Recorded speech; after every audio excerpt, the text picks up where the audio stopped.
El salla. Eyvallah. Allah'a emanet usta.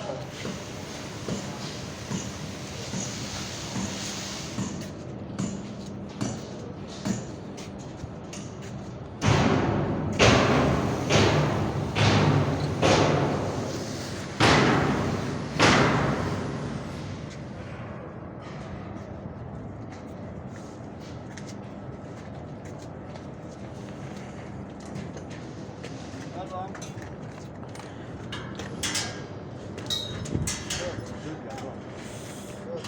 Şu zibayı kessin, şu vidayı hiç çıkmıyor. Yalan. Kessin. Gözlüğü vereyim mi? Bekle.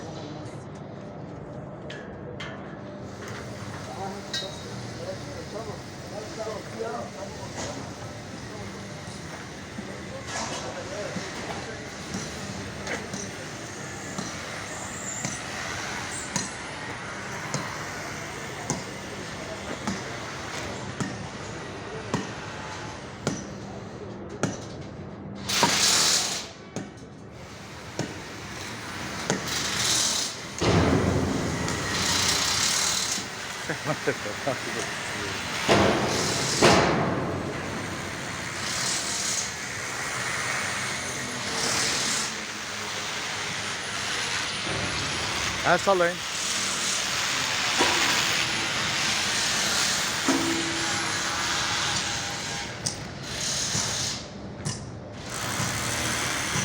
Taksına gidecek.